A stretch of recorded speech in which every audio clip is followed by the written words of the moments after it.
that we are calling the mind-body medicine revolution, it becomes very obvious that we have seen a sequential unfoldment of knowledge in this area.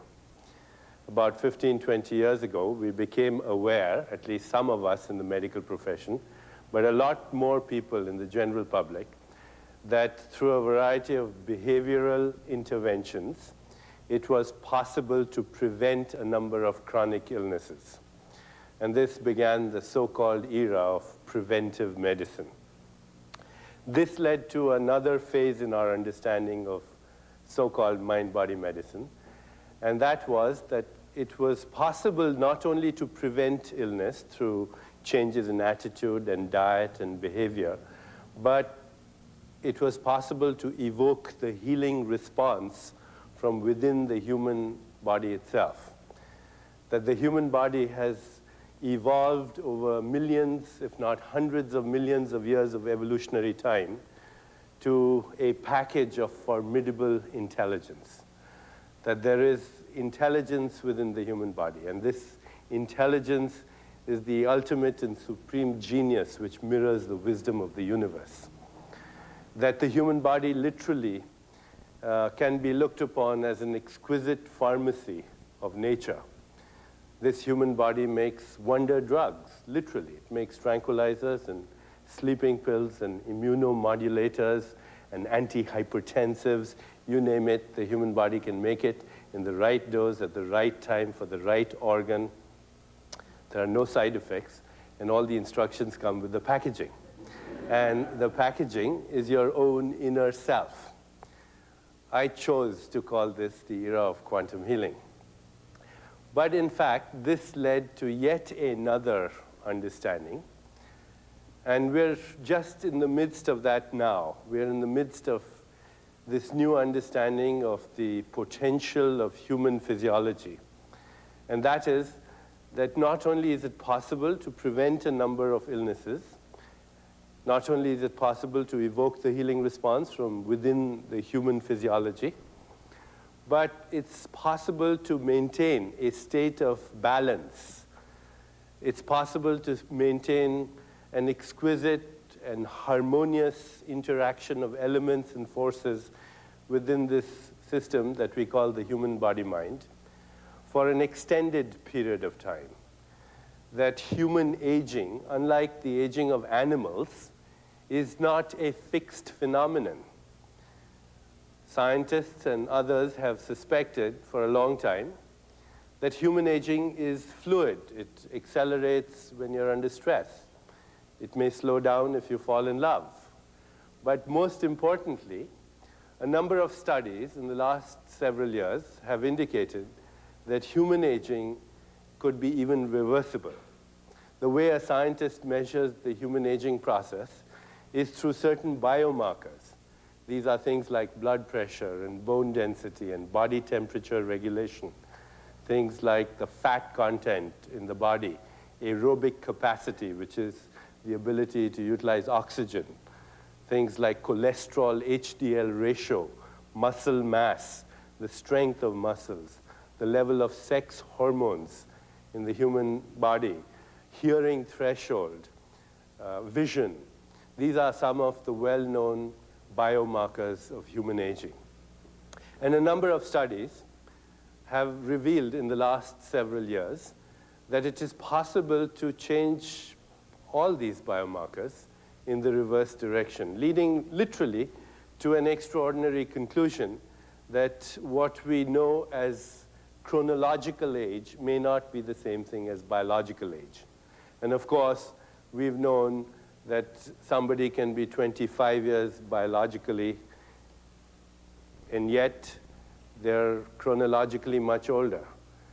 Chronologically, they're 50 or 60, but they're physically fit and mentally fit, and you measure their biomarkers, their biological age is much younger. On the other hand, you can have somebody who's very young, who can be 25, and they're physically burnt out and emotionally burnt out, and you measure their biomarkers, they reflect the age of an old person.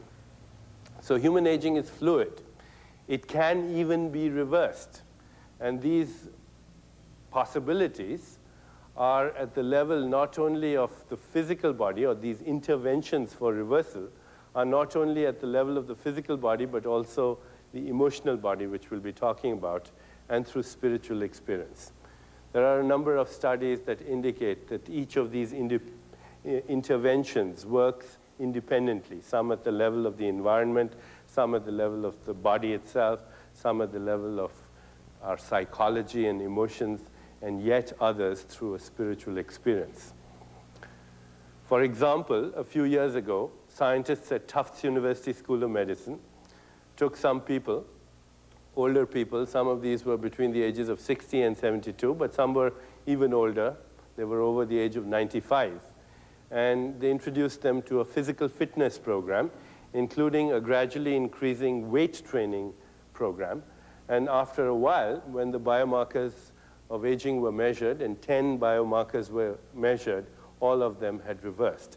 And some people who were actually between the ages of 60 and 72 were more physically fit, had more physical stamina and endurance, and could lift heavier weights than others that were 25 years of age.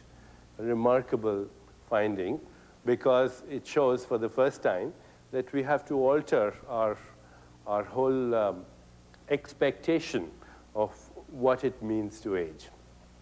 An even more interesting study was done by a scientist, a psychologist at Harvard University by the name of Ellen Langer, who in the mid-80s advertised in a Boston newspaper that she wanted people over the age of 75 to participate in what can be called now in retrospect a time experiment. All these people were over the age of 75, and they were taken to a retreat a few miles outside of Boston, where an environment was created from the 50s, from 1959, as a matter of fact. And they watched movies of that era, like Anatomy of a Murder, directed by Alfred Hitchcock, A Cat on a Hot Tin Roof. They watched Fidel Castro and Khrushchev on television. They had Life magazines and other things from that, the Saturday Evening Post from that era, and all the sensory stimuli replicated the experience of the 50s. The underlying premise of this study is that sometimes a remembered experience can create the same flux of neurotransmitters and hormones as the real experience. An experience in imagination can create a flow of chemicals in your system that replicates the actual experience. For example, if you were to close your eyes right this moment and imagine that you were licking a lemon, you can try it right now if you want. Imagine that you're licking a lemon, and you'll immediately see that there's the secretion of salivary enzymes. If you were to imagine that you were running after a train, it could speed up your heart rate. If you were to imagine that you were going to sleep, it would slow down your heart rate.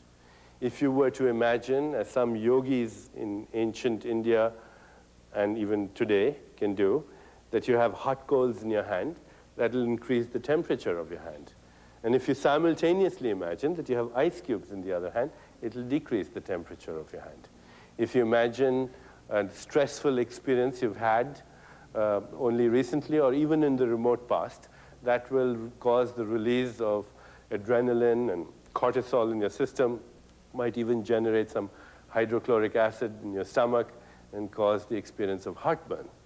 So people have known for a long time that a remembered experience and a real experience can cause the same flux of neurotransmitters and the same flow or rush of chemicals in the system as the real experience. So Dr. Langer said to these people, be as you were in the 50s. And what happened? Within a week, several of the biomarkers that were studied had reversed quite dramatically, including things like flexibility of fingers, even the length of fingers, other biomarkers like hearing and vision had reversed. And this intervention did not include things like physical exercise, a change in diet, or meditation, or taking antioxidants, all of which we also know independently can have an effect on the biomarkers of aging. And the reason I mention studies like this is not because I think it's appropriate for us to immediately go to a retreat and imagine we're living in the 50s. The reason I mention studies like this is to really bring home one really important point. What is this thing that we call everyday reality? What is everyday reality? That's the point I want to bring forward just now. Perhaps what we call everyday reality is nothing other than a socially programmed hypnosis, an induced fiction in which we have collectively agreed to participate in. And once in a while, somebody breaks out of that hypnosis of social conditioning. It's an interesting and motley group of sages and psychotics and geniuses. Our whole experience of everyday reality comes about as a result of the interpretation of sensory experience. That's how we experience the world after all, through our senses, what we see and touch and taste and smell. And of course, we even have expressions like seeing is believing. If you can see something, if you can touch it, it has texture, it has color, then it's real, it's solid. And if you cannot experience it through your senses, then you say, well, it's not so real, it's just in my imagination. I hope to convince you, by the time we're finished tonight, that if you can see it and touch it, it's probably just an illusion, doesn't have intrinsic reality, and it's the child of something that you cannot experience through your senses, that you cannot possibly even imagine, that is non-conceptualizable, and yet more real than anything in your mind or anything that you can experience through your senses. Abstract, ineffable, mysterious, incomprehensible to a lot of people, but experiential. And we will get into what that is, because it may be our essential nature. The fact is that the world out there, even though it is enormous and huge and solid, does not have an existence independent of an observer. In other words, the physical world is literally a response of the observer. This here is the response of those who are observing this. It's a response of the observer because it is dependent on the instruments that you use to make the observation. The instruments that we use to make observations are essentially our receptors and our nervous system. And the way we use those instruments, and the way we've learned to use those instruments, gives us a certain picture of reality. And we think that the picture of reality is reality. But what I want to prove to you tonight is that there is a difference between reality and our perception of reality. A well-known experiment that is known to many scientists who study the field of cognition is one where scientists took some kittens and they brought them up in a room that had only horizontal stripes. These kittens were exposed to stimuli in the environment, visual stimuli, just horizontal stripes. Another group of kittens were brought up in a room that had vertical stripes. And when these kittens grew up to be wise old cats, then one group of cats could see only a horizontal world. The other group of cats could see only a vertical world. And it had nothing to do with the belief system of these cats. It seems they didn't have the interneuronal connections, which means the connections between neurons to either see a horizontal world or a vertical world. What happened? These kittens, being exposed only to horizontal stimuli, they made an interpretation. Their nervous system made an interpretation. Maybe not in English, maybe not with an Indian accent, but nevertheless, there was some process going on in the consciousness of these kittens. Everything looks horizontal, so everything must be horizontal. And then the nervous system, in fact, developed in such a way that it ended up reinforcing that interpretation. So ultimately what they saw was their interpretation. I can guarantee you that most of what we see out there is an interpretation, literally. I'm not speaking metaphorically. It's a function of our receptors and how we've learned to use those receptors. And this is true of all living species, not just us as human beings. A honeybee, when it looks at a flower, because it cannot sense the usual wavelengths of light that you and I respond to, but is aware of ultraviolet radiation, can sense ultraviolet radiation. A honeybee, when it looks at a flower, it doesn't see the flower you and I see, even though it can sense honey from a distance. A snake senses its environment through infrared sensors. A bat knows it as the echo of ultrasound. Whales and dolphins navigate through echolocation and by sensing the magnetic fields of the earth, as do homing pigeons and other species of birds. A chameleon's eyeballs swivel on 2 different axes. You can't even remotely imagine what this room would look like to a chameleon. So what's the real picture of the world? What's the real texture of the world? What's it really like? And the answer is, it depends on who's looking, what kind of instruments they're using. This is a set of instruments, and when they make that observation, and what kind of questions they're asking themselves when they make that observation. It is literally a response of the observer. The picture of the world is not the look of it, it's our way of looking at it. And we have learned how to look at it in a certain way. We have looked at it until now through what I can only call the superstition of materialism. The superstition of materialism, which holds that this is a physical world and that we are physical entities in a physical world. This is the superstition of materialism. It says, trust your senses, when even common sense informs us that, if anything, our senses are the least reliable test of reality. After all, our senses tell us that the earth is flat. Nobody believes that anymore. Our senses tell us that this ground we're standing on is stationary, and we know it's spinning at dizzying speeds and moving through outer space at thousands of miles an hour. The senses tell us that things have a texture, a color, a form, an appearance, a color, a taste, a smell, and we tend to think this is the intrinsic nature of our objects. It's not. It's the intrinsic nature of the observer that is making the observation. So I think if we want to get to a new understanding of the human body-mind and of human potential, we have to discard our old notions about reality, which are based on the superstition of materialism. We have to forget thinking of the human body as a frozen anatomical structure. When I went to medical school, at least when I went to medical school, I wanted to know the meaning of life. That was my motivation for going to medical school. And the first thing I was introduced to was a corpse. I was supposed to understand the meaning of life by examining a dead body. And that model stays with us. We look at the human body as a frozen anatomical structure. And we look at consciousness as the epiphenomenon of this material body.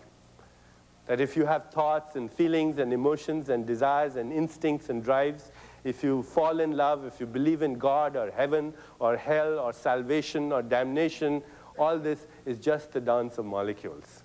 Biochemistry produces this thing that we call thought. And if we just understand how these molecules behave, then we'll be able to solve our problems. Science, based on the materialistic model, has attempted to understand the mechanisms of disease, in the hope that if you could understand the mechanisms of disease and interfere with those mechanisms of disease, you should be able to get rid of disease. Unfortunately, that hasn't worked because mechanisms of disease are not the origins of disease. Moreover, origins of disease are not the origins of health. Health, which is not the mere absence of disease, but in fact a state of vitality, of energy, of creativity, ultimately a higher state of consciousness. So let us look at a model that is beyond the materialistic model.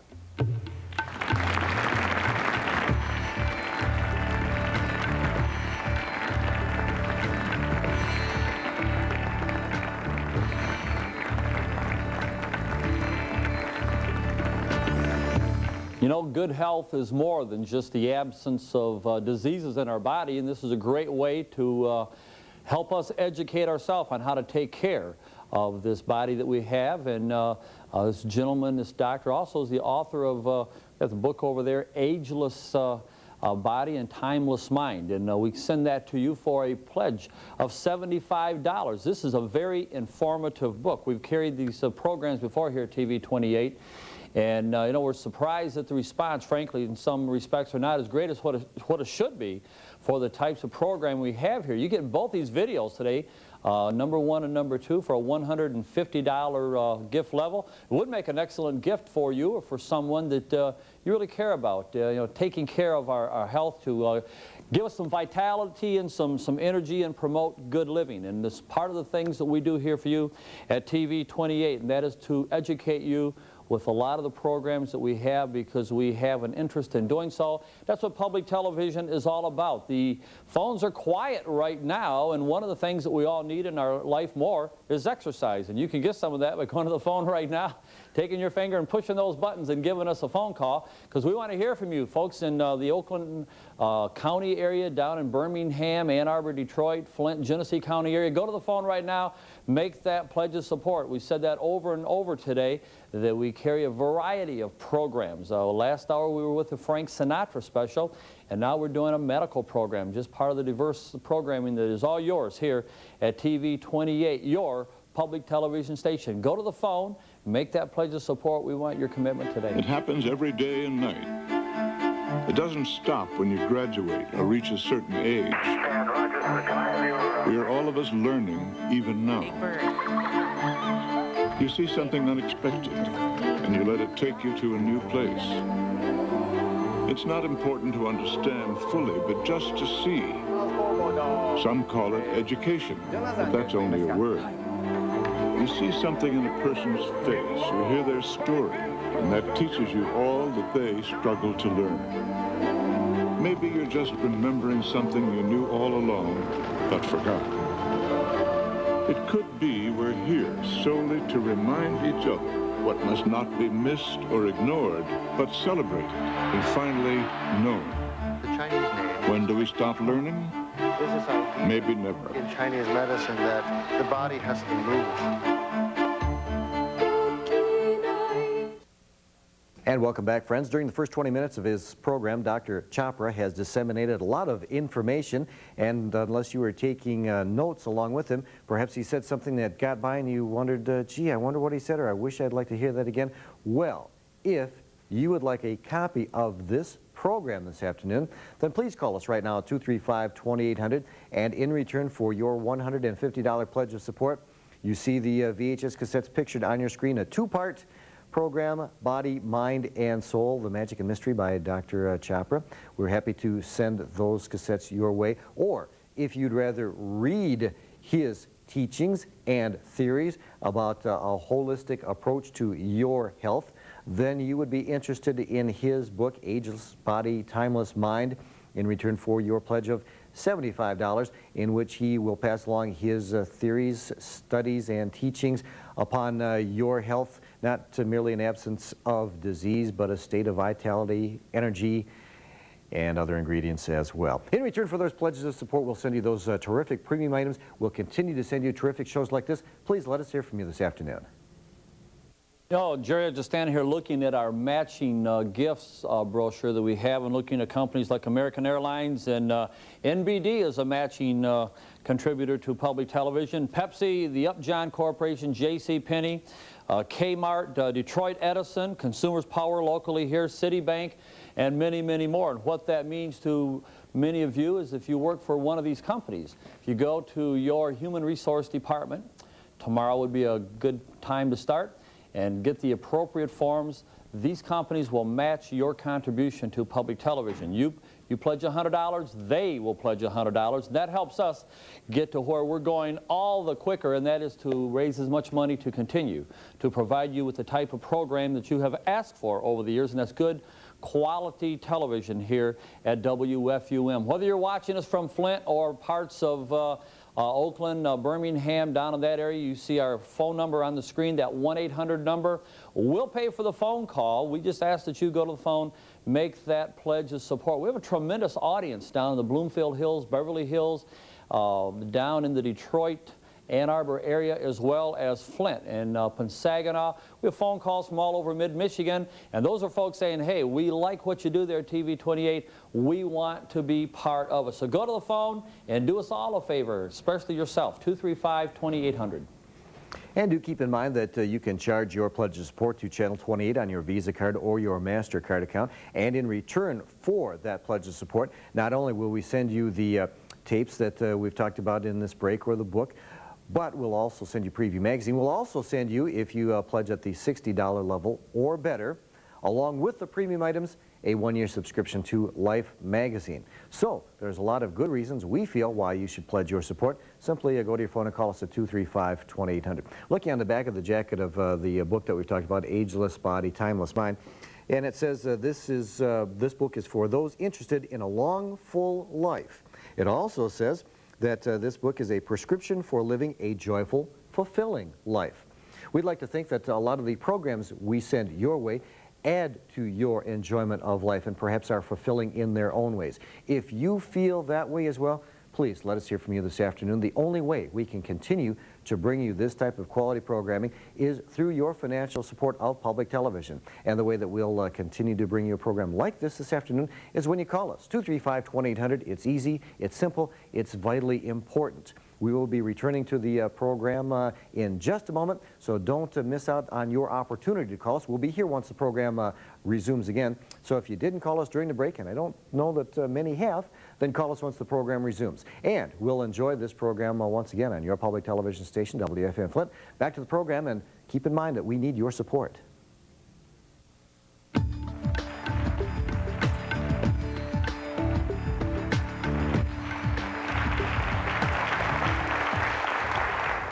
So let us try and look at the human body, which is a little beyond this materialistic model. Focusing on mechanisms of disease and interfering with mechanisms of disease can, in fact, influence the outcome of disease. There's no question about this. All of medicine, modern medicine, is based on this very successful model also. It is based on the idea that if you know how bacteria multiply and you can interfere with that with the appropriate antibiotic, then you shouldn't have infections anymore. Or if you understand how cancer cells replicate at the level of the DNA and you can interfere with that with the appropriate chemotherapy, then that should get rid of cancer. Or if you understand how hydrochloric acid binds to its receptor sites and stomach walls and you can interfere with that, you shouldn't have ulcers. And this works sometimes. It works sometimes, and the materialistic model is extremely effective in the treatment of acute illness. But when we look at the overall spectrum of disease in society, we find that the materialistic model does not really significantly alter the overall incidence of disease in society, the incidence, the morbidity, the mortality. And in fact, even as we treat illness, sometimes we inadvertently sow the seeds of illness for the future. It has been estimated that about 1.5 million people in the United States suffer annually from antibiotic-resistant infections that are acquired only in hospitals. That, in fact, several thousand die from these infections. Studies have revealed that we spend over $3 billion a year on treating iatrogenic infections, infections acquired in hospitals. That the #1 cause of drug addiction in the world is not street drugs, but medical prescriptions that are legally prescribed by physicians. That despite the fact that more people are doing research on cancer than have cancer, the incidence of cancer has actually increased in the last 3 decades. A physician friend of mine remarked a few years ago that more people live off cancer than die from it. A study that was published several years ago in the New England Journal of Medicine revealed that in a university hospital, 36% of patients was suffering from iatrogenic disease, which means disease as a direct result of medical intervention, disease a person happened to have because they happened to be in the hospital or saw a physician. It has also been estimated that between 30 to 50, and in some studies, as many as 80% of the population in the United States and Great Britain and Canada swallows a medically prescribed chemical every 24 hours. So I think something is wrong with this materialistic model, which is very successful in acute illness, but it also gives us the idea that the solution to our life's problems is a magic bullet, an instantaneous solution, a magical solution that happens in the moment because you know the mechanisms of disease. As I said earlier, mechanisms of disease are not origins of disease, and origins of disease are not origins of health. If you want to understand the origins of health, we have to ask a deeper question, and that is, what is life? Life, not merely in its expressions in the human body-mind, but life in its essence as it expresses itself in all living forms. What is life? Science seeks to define life in its expressions, in its mechanisms. In fact, recently I asked a scientific friend of mine, a physician, I said, do you have a good definition for life? And he said, yes, of course, it's a sexually transmitted, incurable disease. If we want to know the meaning of life, I think we have to go a little bit beyond that. The human body is actually a river of intelligence, of energy, of information. And it's constantly renewing itself in every moment of your existence. The Greek philosopher Heraclitus once said, you cannot step into the same river twice because new water is always flowing in. And just like that, you, the real you, in a moment we'll try and figure out who that real you is, the real you cannot step into the same flesh and bones twice.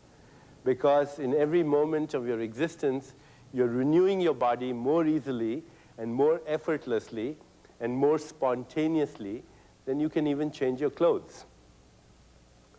One can look at a number of physiological processes to see how literally true this is. It has been estimated that even with one breath that you breathe in, you take in 10 to the power of 22 atoms from the universe. It's a huge amount of raw material that comes from everywhere in existence and ends up as your heart cells, your brain cells, your kidney cells, and so on. With each breath that you breathe out 10 to the power of 22 atoms, and these have their origin in every cell of your body. So you're literally breathing out bits and pieces of your heart and kidney and brain tissue, and technically speaking, we're all intimately sharing our organs with each other all the time. A great American poet by the name of Walt Whitman once said, every atom belonging to you as well belongs to me. Every atom belonging to you as well belongs to me. And this is not a metaphor of poetry, it's a fact of physiology. Scientists have speculated, based on mathematical calculations as a result of radioactive isotope studies, that right this moment, you may have in your physical body at least 1 million atoms that were once in the body of Christ, or Buddha, or Mahatma Gandhi, or Genghis Khan, or Mr. Saddam Hussein, or anyone else that you care to think about. In just the last 3 weeks, a quadrillion atoms, which is 10 followed by 15 zeros, a quadrillion atoms have circulated through your body that have circulated through the body of every other living species on our planet. Think of a tree in Africa, a squirrel in Siberia, a peasant in China, and you have in your physical body raw material that was floating there 3 weeks ago. In less than 1 year, it is estimated that you replace 98% of all the atoms in your body. So on the atomic level, you make a new liver every 6 weeks, a new skin once a month, a new stomach lining every 5 days, a new skeleton, which is so hard and solid, it seems permanent, but the skeleton is a dynamic organ that replaces itself every 3 months. And the DNA, the genetic raw material of your body, which holds the memories of millions of years of evolutionary time, the actual raw material, which means the carbon, the hydrogen, the oxygen, the nitrogen, it comes and goes every 6 weeks, almost like migratory birds. So if you think you are your physical body, then you certainly have a bit of a dilemma. Which one are you talking about? I'm giving you this lecture using my 1995 model, I believe. And the last time I came to Los Angeles to give this lecture, I brought with me the same suitcase, but not the same physical body. Because the physical body is recycled earth, water, and air. It's recycled carbon and hydrogen and oxygen and nitrogen and a few other elements from the periodic table. Go to a hardware store and you can buy the raw material for about $7. The physical body is recycled earth, water, air, recycled elements. It comes and goes in the twinkling of an eye. And the expression that everyone's familiar with, that you are dust, you come from the dust, and you circulate for a little while and disappear back into the dust, is actually a literal expression. This is dust. It's made out of dust. I would like to suggest to you then a possible alternative to viewing ourselves. And that possible alternative is that we may not be our physical bodies. That which we call the physical body is perhaps just the place that our memories and our dreams call home for the time being. That we are confusing the horse with the rider. That the real me is not these molecules on which I ride. William Shakespeare, in one of his plays, uses the expression, we are such stuff that dreams are made on. Perhaps that's not a metaphor of poetry, perhaps a fact of physiology.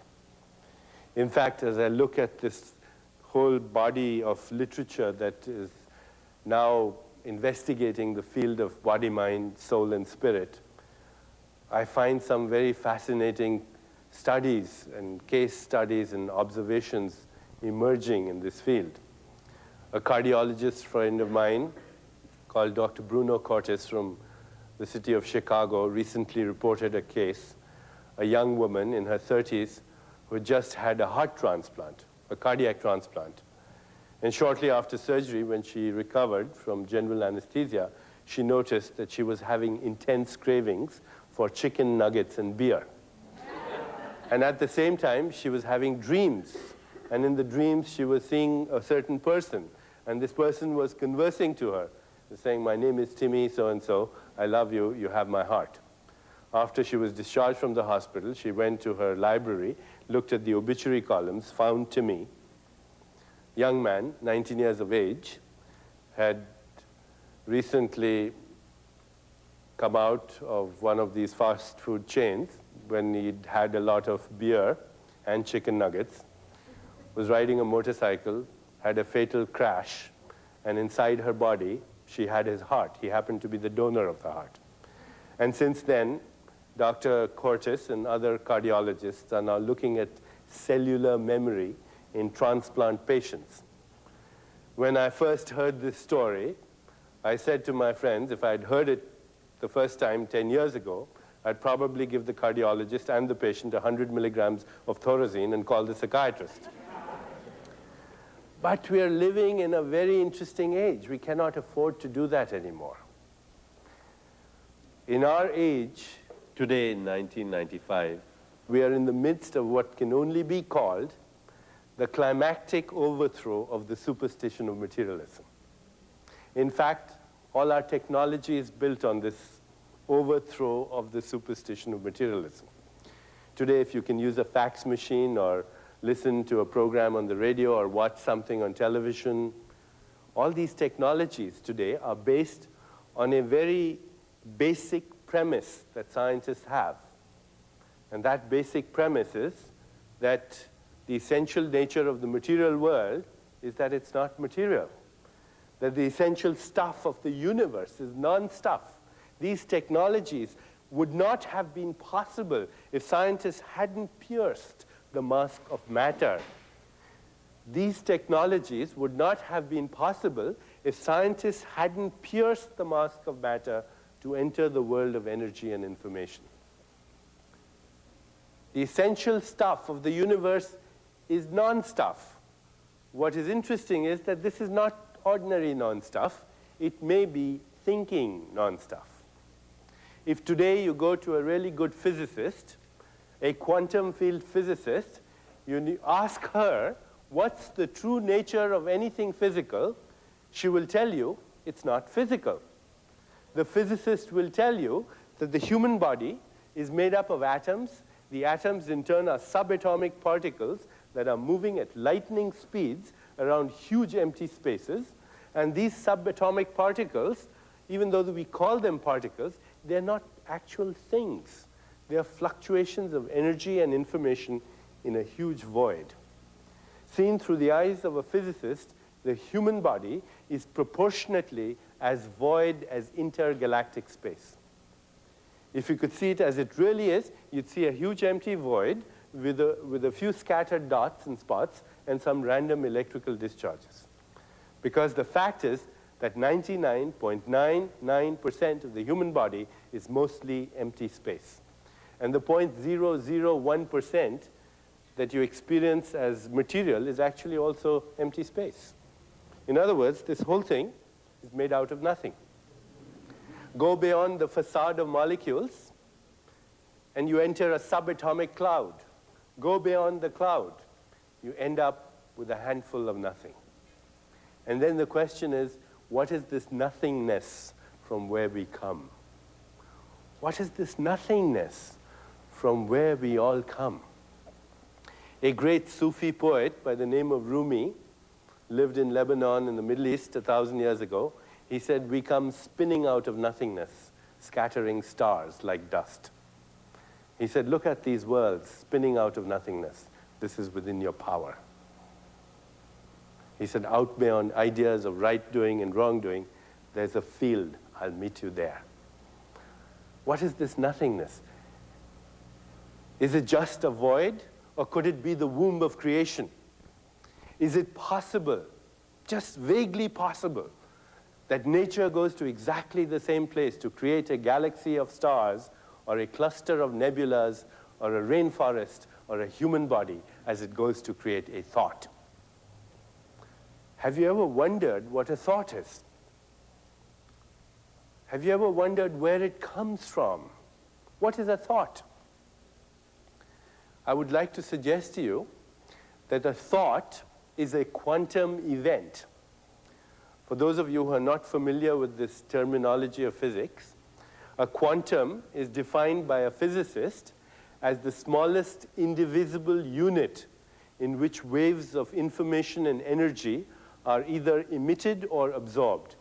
So a quantum of light, for example, is known as a photon. A quantum of electricity is known as an electron. A quantum of gravity is a so-called graviton, the basic subatomic particle in the universe that glues the universe together. But these are just labels, labels for defining units of energy and information. A thought is fleeting, it's unpredictable, it's invisible. So is a quantum. Fleeting, unpredictable, invisible. A thought is also a unit of information and energy. Every thought that you have is a unit of information and energy. If you have the thought, wiggle my toes, then that has two components. Energy, otherwise your toes wouldn't wiggle, and information, that's a precise set of instructions, which is very different from blinking the eyes. Quantum events create the manifest universe out there. But quantum events create the manifest body in here as well. Thoughts, being quantum events, transform themselves into space-time events that we call matter. And this is not just an idle, philosophical, Eastern speculation. This has its basis in science. It has been known now for almost 15, 20 years that there are biochemical substrates to the thinking process, that emotions and feelings and desires and instincts and drives and memories, they transform themselves into biochemical events. These biochemical messengers from inner space, when they were first identified, they were called neuropeptides because they were found in the brain, and they're proteins. And this is how brain cells communicate with each other, through the language of neuropeptides. It was subsequently found, however, that there were receptors to these neuropeptides, not only in brain cells, but in all the cells of the body. So when scientists started looking at immune cells, cells that protect you from cancer and infection and degenerative disorders, and even the ravages of time, scientists found that these little immune cells had little receptor sites for the same neuropeptides that are produced in the brain as a result of thought and feeling and emotion. In other words, your immune cells are constantly eavesdropping on your internal dialogue. Somebody inside you is having a conversation with themselves all the time. In a moment, we'll try and figure out who this person is, and what their local address might be. But for the moment, I think you'll acknowledge that whoever this person is, he or she or it never shuts up. The conversation is going on all the time.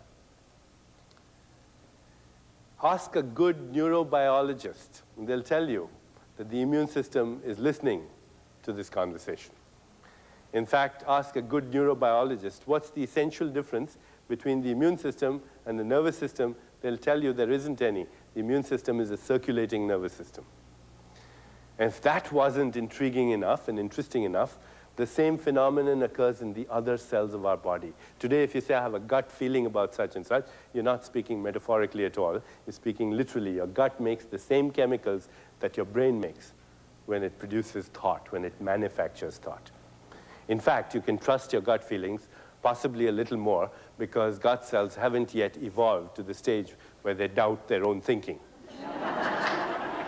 So, what I'm trying to say is that this body of molecules is actually the objective experience of consciousness.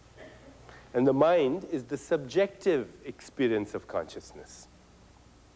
But that there is an inseparability between the two. They're the same phenomenon in different disguises. We experience information and energy, and this shouldn't be so difficult to understand today because we live in the world of information and energy. All our technology today is information technology and information technology. We experience information and energy subjectively as our mind. And we experience information and energy objectively as our body, but also as the physical world. That the physical world out there is made up of information and energy that we experience through our sensors. Our sensors are just transducers that convert information and energy into taste and texture and form and color.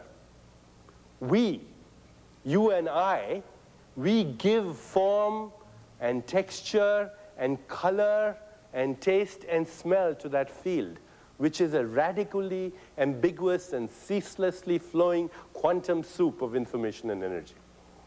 And we experience that same information and energy here as the physical body. And we experience the same information and energy in our mind as our thoughts and feelings and emotions and desires. But it's all the same in different disguises. That's why there's an ancient saying in Vedic literature. It says, I am that, you are that, all this is that. And that's all there is. And if you understand that, then good night and thank you.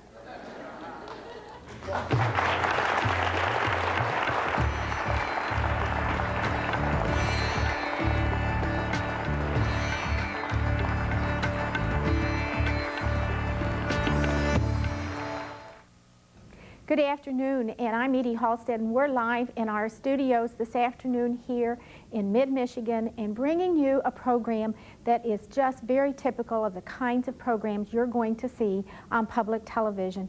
Deepak Chopra, MD's holistic medicine, his point of view, and this is the kind of diversity that you're going to see on TV 28. If you're a person who likes this kind of programming, then we'd like to hear from you this afternoon. And go to the phone and call in a pledge to the folks from NBD. They've given up their afternoon to answer phones and be volunteers here at TV 28. TV 28, this is our first pledge drive of our new fiscal year, August 1995. We come to you 1.3 times percent of our entire viewing time to bring you the kinds of programming that you simply won't see on commercial television. Deepak Chopra is that kind of a program. His holistic medicine is something that he is lecturing about. We have books. If you're interested in a video, there you can see on the screen behind me for a pledge of $150, you can get one of those videos. There's 2 parts to this program, and you can get your own copy. Right now, there's just one person on the phone, and there's a few more there that are willing and able to take your pledges of support. So call now. Welcome this Sunday afternoon to TV 28. I'm Johnny Cantor from Public Radio here in Flint, helping our friends at Public Television get the word out to you that they need your help 3 times a year, actually 365 days a year. They need your help. And this is your opportunity to keep the fascinating subjects such as you're watching today on the air. For $75, you can have the book that started it all, Ageless Body, Timeless Mind.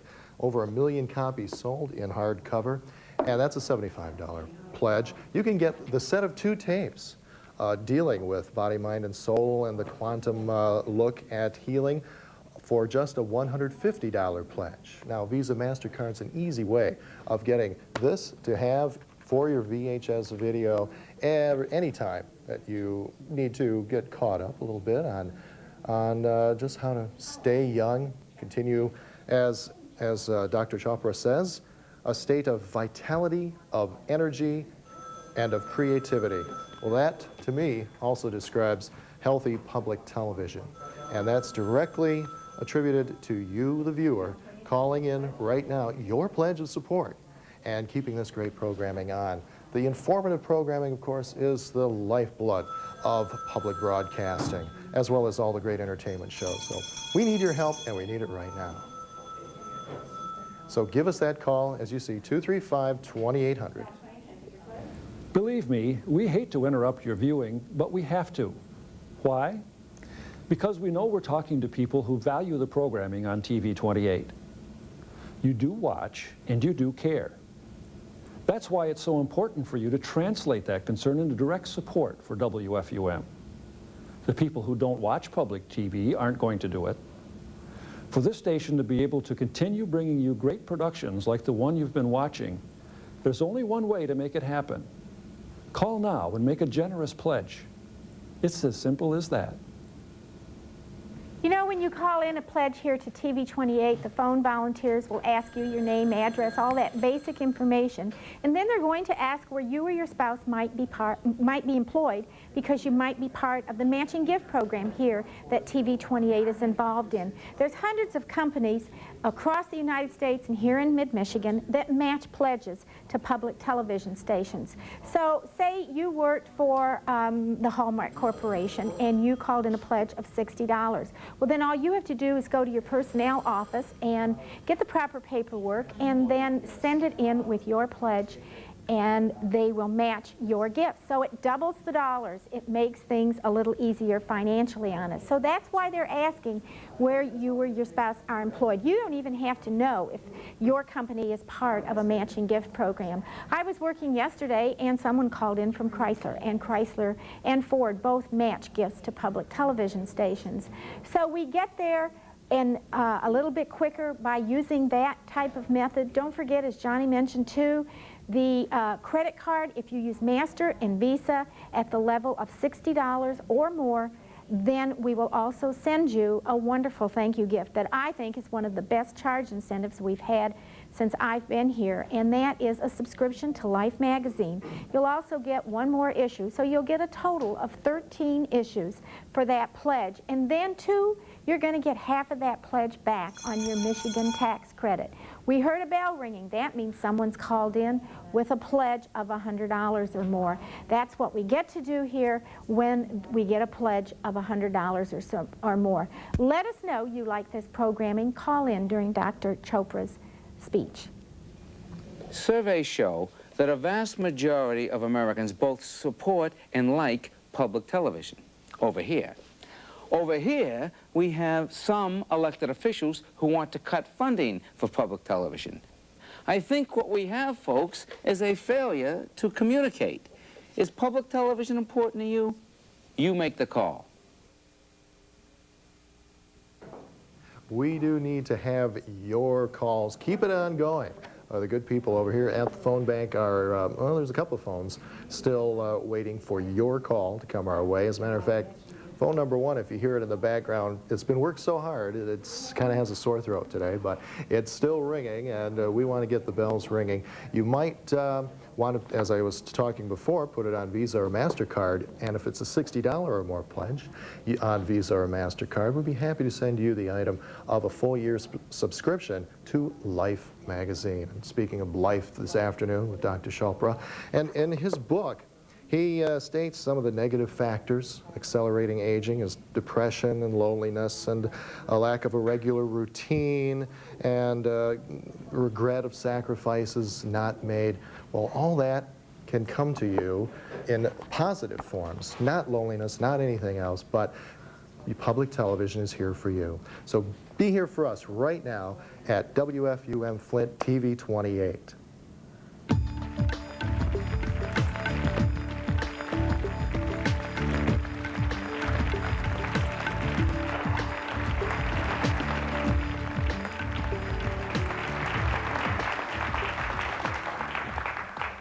If both the body and the mind are networks of energy and information from a more abstract reality, then of course the next question is, what is that abstract field from where energy and information are generated?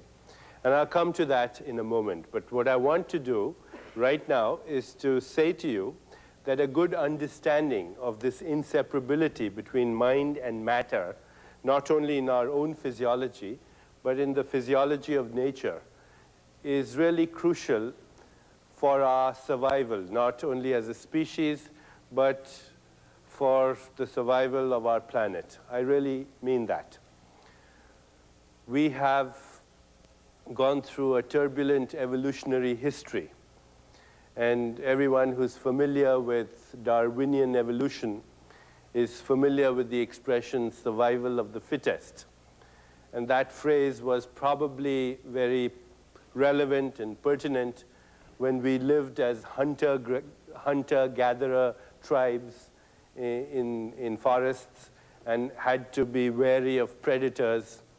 But now, as I'm sure you agree, we, the human species, have become the biggest predator on our planet. And if we know the history of predators, we know that it ultimately leads to their extinction. So if we have to survive as a species on our planet, and we have to ensure the survival of our planet itself, we need a new kind of evolution, distinct from so-called Darwinian evolution. Jonas Salk, the great scientist and philosopher and humanist, has coined the expression metabiological evolution, meaning that we are over with physical evolution, but in a new phase of our evolution, the evolution of consciousness, and ultimately the evolution of consciousness of consciousness. Jonas Salk also should be given credit for coining the term survival of the wisest instead of survival of the fittest. And in order to have that new evolutionary phase unfold as a distinct reality in our own time, I think it is important to understand what is consciousness, what is mind, what is matter, and what's the connection between these three. Possibly there's no connection, they're all inseparably one. Many years ago, when I was first exploring the field of mind-body medicine, and a new whole discipline was emerging in the area of medicine, known as psychoneuroimmunology, I came across an interesting experiment performed by a scientist at the National Institutes of Health. The scientist took some mice and he gave them injections of a chemical called poly-IC. Poly-IC is a chemical that stimulates, at least in mice, the immune system. Then he took these mice and had them smell camphor, and after a while, the mice would smell camphor and stimulate the immune system. Other scientists took other species of mice and gave them something called cyclophosphamide, which is a toxic chemical that destroys the immune system, and had them taste saccharin at the same time. The mice would smell saccharin, and they would start destroying their immune system. Interesting situations. A group of mice smell camphor and stimulate the immune system. A group of mice taste saccharin and destroy the immune system. What's the essential difference between survival and death of these mice? Because if you expose one of them to bacteria, they'll get infections. If you feed them carcinogens, they get cancer. The others, nothing happens. What's the essential difference? It happens to be the interpretation of either the memory of the smell of camphor or the taste of saccharin. The essential difference, at least in this experimental model, seems to be the interpretation of a memory. Could this be relevant to us? It's estimated by some psychologists that the average human could possibly be thinking about 60,000 thoughts a day. This is not surprising. What is a little disconcerting is that about 95% of the thoughts you have today are the ones that you had yesterday.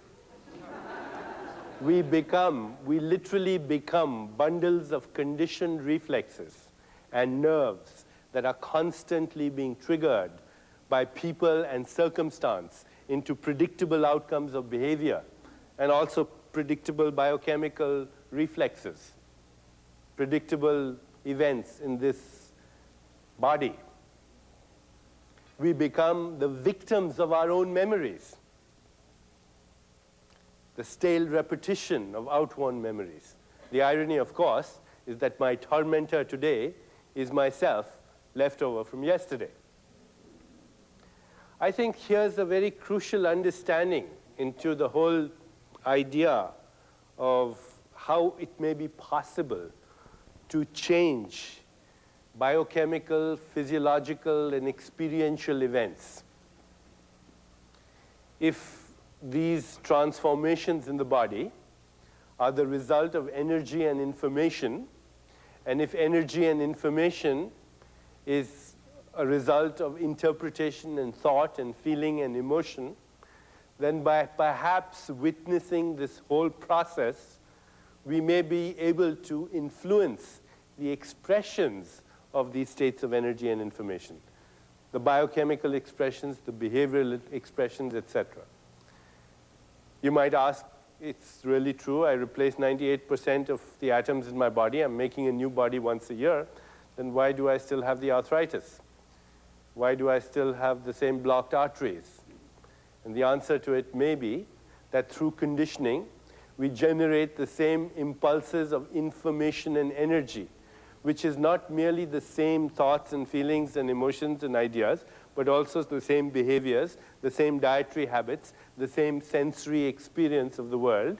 And as a result of that, we, of course, engender the same states of information and energy that transform themselves into the same biochemical events, the same physiological events, the same behavioral patterns, and ultimately the same outcomes of disease.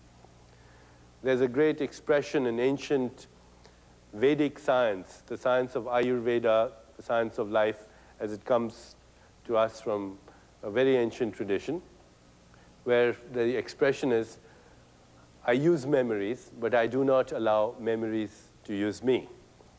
Now, that's a very interesting expression because here you may have a key to perhaps what may constitute the healing response. I use memories, but I do not allow memories to use me. You have to use memories, obviously, otherwise you won't find your way home tonight. But when you allow memories to use you, you become a victim instead of a creator. Allowing memories to use you is to be in the state of reaction constantly, and using memories to create responses that are creative in the field of all possibilities is to become a creator. It's the essential difference between what in spiritual traditions has been called bondage and freedom. The bondage is to our own memories, and the freedom is also from our own memories. I'll get into this in detail in a few moments, but I want to lay the groundwork for this inseparability of mind and matter and how it influences the state of health. Another fascinating experiment was published in the journal Science in 1980, where scientists at Ohio State University were studying the metabolism of cholesterol in rabbits. They were feeding rabbits diets that were extremely high in cholesterol, and then looking at cholesterol elevations and atherogenesis, which is hardening of the arteries. And to their amazement, they found that there was one group of rabbits that did not get the same extent of atherosclerosis or hyperlipidemia, even though these rabbits were being fed the same diet. There was, in fact, a 60% less incidence of hyperlipidemia and its complications. And they couldn't figure out what the difference was between these rabbits, till somebody found out that the technician who was feeding these rabbits, instead of just throwing the food at them, he would take them out of their cages and he would pet them and cuddle them, whisper sweet nothings in their ear. And now, as a result of this experience of love, and if you don't like the word, if it's scary, you can call it the flow of information and energy. As a result of this new experience, these rabbits, they transferred the cholesterol into a completely different metabolic pathway, making the essential difference between life and death from the #1 killer in our civilization, which is, of course, as you know, cardiovascular disease. So even though it's important what we eat, it seems like our state of awareness when we're eating influences the metabolic pathway of food, a thing that science has not yet recognized. When you look at nutrition from a purely scientific point of view, there is no place for consciousness, and yet consciousness could be one of the crucial determinants of the metabolism of food itself. Another fascinating study that I came across a few years ago was in the journal Pediatrics by scientists and investigators at the University of Miami School of Medicine. And these scientists were looking at premature infants and their ability to thrive. Infants born about 8 to 10 weeks prematurely. They divided the infants into two groups. In one group, they had little holes in the crib through which an investigator could reach in and stroke the baby about 3 times for approximately 15 minutes. They didn't, of course, call it stroking. They called it kinesthetic tactile stimulation, which is the Orwellian medical terminology for stroking. God forbid, call it love. But those babies that received this tactile kinesthetic stimulation gained an average of up to 49% more weight per day, fed on exactly the same formula, leading the investigators to conclude that, quote unquote, tactile kinesthetic stimulation is a cost-effective strategy because you can save $3,000 per admission. They gain weight so much faster. We now know that if you lovingly touch someone, there is an immediate release of growth factors and growth hormones, particularly in babies and children, but even in adults. And growth hormone is an anti-aging hormone. It's a hormone that is known to have biological effects that reverse the aging process, even in adults. It's an anabolic hormone. When dogs lick their puppies, that's what happens. Growth hormone spurts occur. In fact, there's a condition that scientists recognize, endocrinologists recognize, it's called psychosocial dwarfism. And in this condition, you have children who are literally dwarfs. You measure growth hormone in their system, in their blood, it's very much depressed. And if you give them growth hormone, they still don't grow because the receptors do not bind to the growth hormone. Because these kids are not just physical dwarfs, they're emotional dwarfs. Take them out of this environment, put them with a loving mother or a mother figure, and touch them, and suddenly you'll see elevations of growth hormone, and the receptors will start to soak in this growth hormone. What we're seeing is the transformation of consciousness into a material thing, in this case, growth hormone. Growth hormone, a product of a certain code of intelligence in consciousness. Now there are many studies that show that it's not just growth factors, but many other biochemicals. There's a rush of chemicals, of healing chemicals into your system just through the experience, the sensory experience of the world. But that sensory experience has to be non-threatening. It has to be nourishing. It has to be loving. Love transforms itself into these healing chemicals. You've heard that song, I'm sure. Touch me, feel me, hear me, heal me. Happens to be a fact of physiology. A few years ago also, I came across an extraordinary study which was looking at risk factors for sudden death from cardiovascular events, cardiovascular disease happening to be the #1 killer in our civilization.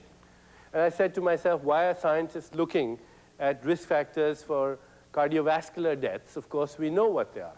Smoking and hypertension and high cholesterol.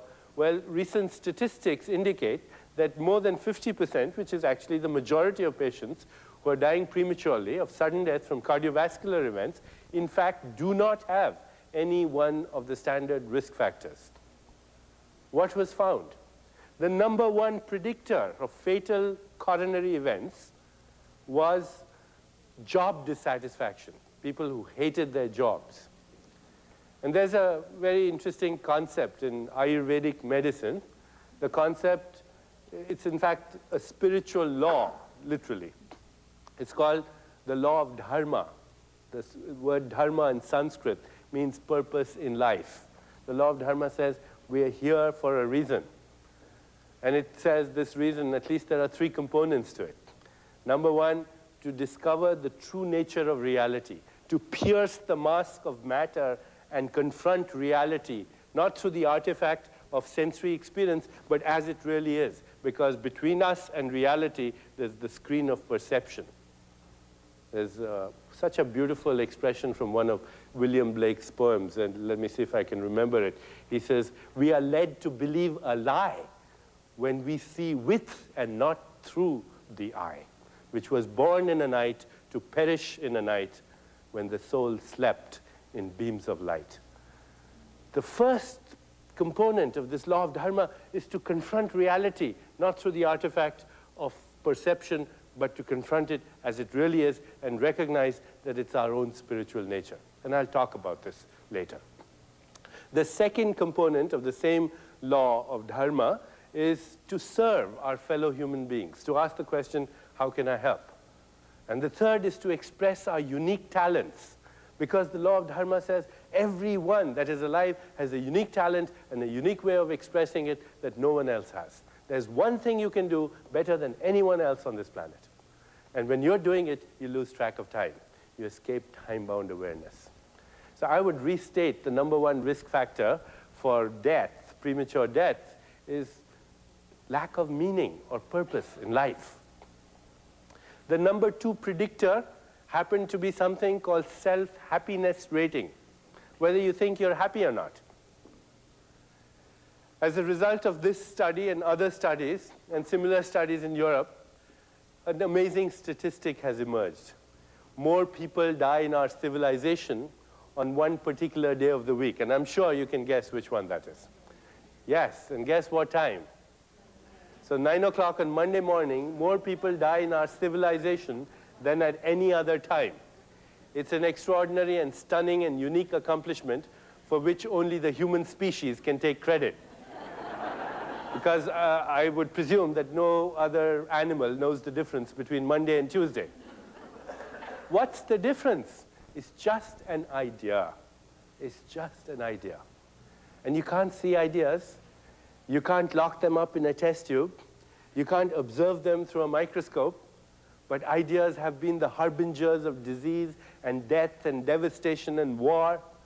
Maybe they could be the messengers of healing as well. Even our experience of space and time is similarly self-engendered. Ask a good physicist, has anyone ever done an experiment or given a mathematical formulation for the existence of the flow of linear time? Ask a good physicist that, and she'll tell you there's no such experiment and there's no such formula. That the flow of linear time is a phenomenon that is created by the nervous system. In a universe where past, present, and future all coexist in a field of all possibilities, that the experience of linear time is actually just nature's way of preventing us from experiencing everything all at once, which is the way it's really happening. And of course, from our own experience, we know that we have a personal experience of time. If you're having a good time, then time flows. A few years ago, I took this flight from Boston to London, met this old friend of mine. We had such a good time, time flew. They told us that the flight was 6 hours, but to us it appeared, as the English expression goes, we got there in a jiffy. Forgot to eat, forgot to sleep. When we got there, we didn't even have the experience of jet lag. All these biological cycles, fixed cycles of rest and activity, all these rhythms that orchestrate digestion and metabolism, they got restructured. As a result of the experience, we had a good time. And of course, you may know other people in your environment who constantly seem to be the embodiment of the expression, I am running out of time. They see the same clocks that you and I see, but for them, they're moving much faster. If you examine these people, you'll find they have speeded up biological clocks. They have faster heart rates and jittery platelets with high levels of adrenaline. These are scared platelets that are huddling together in their fright. High levels of all the other stress hormones. When they suddenly drop dead of a premature heart attack, then of course they have run out of time.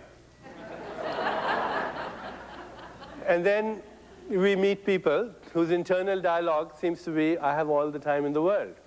They have a slower biological clock.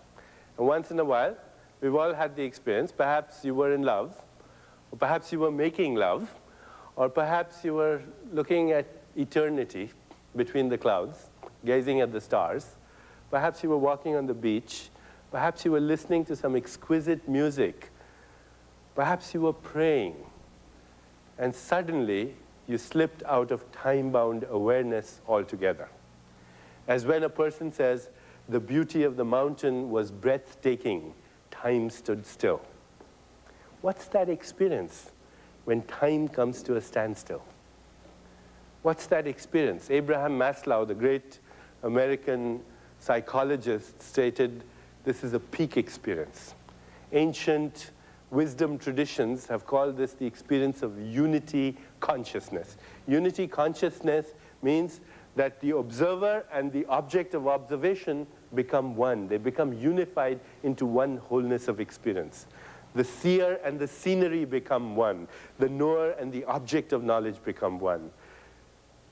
The observer and the observed become one. They are the same thing in different disguises. It's also the experience of love, but love not as a mere sentiment, love as the ultimate truth at the heart of creation. A great Indian poet by the name of Rabindranath Tagore once said, the same stream of life that runs through the world and dances in rhythmic measure runs through my veins, night and day. It is the same life that shoots in joy through the dust of the earth into numerous blades of grass and tumultuous waves of flowers. It is the same life that is rocked in the ocean cradle of birth and death, in ebb and in flow, and my limbs are made glorious by the touch of this world of life, and I feel the life throb of ages dancing in my blood this moment. That's the experience of timelessness. We escape time-bound awareness in unity consciousness.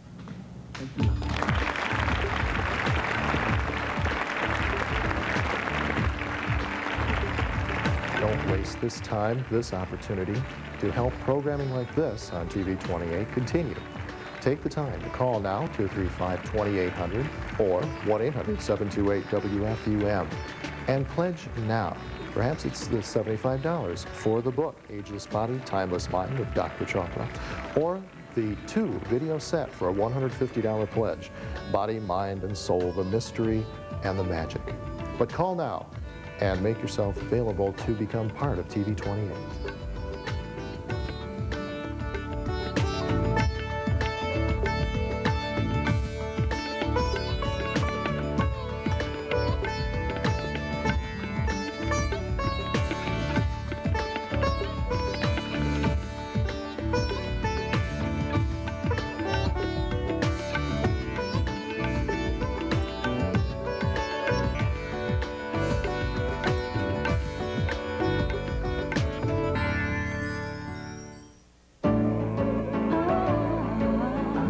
PBS.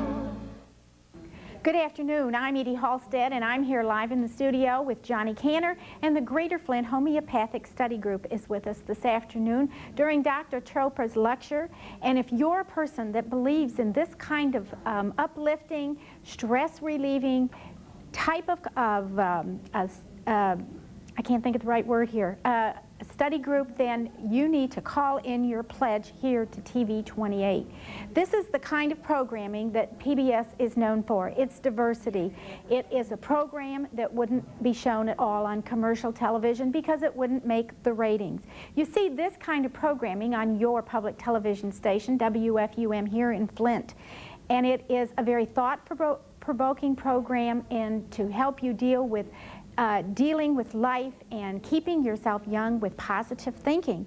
And so Dr. Chopra is that kind of a person for the 90s, the positive thinking kind of person, and using the holistic attitude toward good health. So call in now. We've got one person on the phone. We've got 4 or 5 others that are sitting there that can take pledges. Like I said, this is the kind of programming you're only going to see on public television. And when you make a pledge here at TV 28, you're letting us know that you want this kind of programming to stay on TV 28. When you call in, it's a vote for this kind of programming. Let's get some other phones to ring. According to Dr. Chopra's book, just what the chapters are called kind of reinterprets everything, not only about yourselves and body, but of course public television, which is why we are here today. We've talked about how to reinterpret your body, then coming up using the power of awareness, become aware of so many things on public television, don't you? Especially this afternoon. The wisdom of uncertainty. Well, nothing's more uncertain than where the next money is coming from for PBS, so that's also in there. The breath of life. How many times have you just felt down or felt that you needed to pick me up and turned on TV 28 and there was something that just really got you? Maybe a dance, an entertainment program, or something that was thought-provoking. And of course, the timeless way, breaking the spell of mortality. Become part of the timelessness of public television programming here at TV 28, and pledge now your support. The book, by the way, is a $75 pledge. This premium item will be yours, the one that started it all, Ageless Body, Timeless Mind, or get the 2 videos, the 2 set of $150 premium level, Body, Mind, and Soul, the Mystery and the Magic, featuring Dr. Deepak Chopra, explaining things that up until now were unexplainable. It's all for you, premium items for your pledge.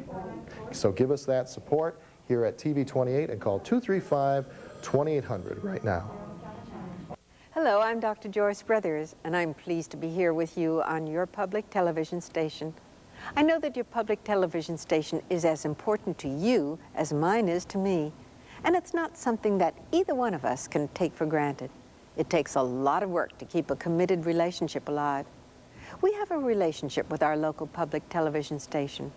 This station brings you entertaining and helpful programs, and the only way that it can continue doing so is to have your financial support.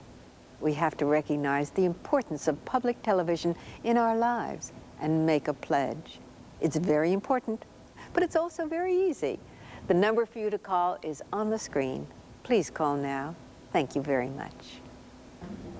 There's a spot by Joyce Brothers, an endorsement for public television.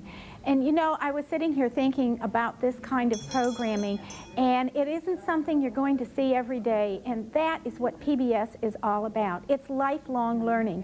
Whether you're a youngster just learning to get going in life, all the children's programs, Sesame Street, Mr. Rogers, they prepare the child to start learning. And that's what PBS does. It's lifelong learning. There's shows for everyone here on public television, and we'd like to think there's something for you. We know you don't just turn on TV 28 and just leave it just to have some noise in the background. You pick and choose the shows that you want to watch. So we're hoping if you're watching this afternoon during Deepak Chopra's MD's lecture on holistic thinking and positive thinking, that we hope we will hear from you. Don't forget to the charge incentive. For every pledge over $60, we'll send you Life magazine, a year's subscription plus 1 issue. So call now. Learning about the body, the mind, the soul, just some of the things that you can get from TV 28 programming. More basic hands-on learning, of course. There's many shows from gardening to cooking to replenishing the old housework that always needs to be done. Well, it's right here for you and nowhere else but here on TV 28. Shows like that, as well as the big multi-million-dollar splashy entertainment programming that costs money, and that money must come from you, the viewer. Right now, the viewer is you, not the person down the street, not Uncle Charlie or someone else, but you. You've got to make that decision if you haven't made it already. There's just about 3.5 more days to go in this drive. We need to get as many people as possible into the fold of WFUM. So call now and become part of TV 28. And call now, 235-2800 or 1-800-728-WFUM. Some people make the mistake of thinking that literate programs can't be entertaining. Consider programs like Mystery, American Playhouse, or any one of the Masterpiece Theater series. Public television proves time and again that entertainment with substance does have a place on television. And this is the place. All it takes is a lot of imagination, hard work, and money. Tonight's programming is a good indication that we know where to find the people to bring the talent and imagination needed to make programs worth watching. And this pledge break is our way of telling you that we know where to find the right people to help raise the money to make that happen. People who believe that literate programs can be entertaining. People who believe it's worth paying for. You know, through the years we've had a lot of mind-type programs, and just to name just a few, we've had a show on knee replacement surgery, we've had menopause, we've had prostate, and now we've got this show on holistic thinking, and we've got the homeopathic group, study group with us this afternoon. They believe in Dr. Choprak's beliefs in this type of healing, and so we'd like to hear from you. You know, when you make a pledge here at TV 28, you're part of a partnership, and it's folks that are working here in the studio, working with people like you in the community, businesses and community-minded organizations that help to defray the cost of programming. And a partnership needs nurturing. It needs everyone pulling together to make it work. And that's what this is all about. When we come on the air 3 times a year to ask you for your financial support, we're asking you to do your part, because this is the most effective way to talk with you. Don't forget, this is WFUM Flint. This program is made possible by annual financial support from viewers like you.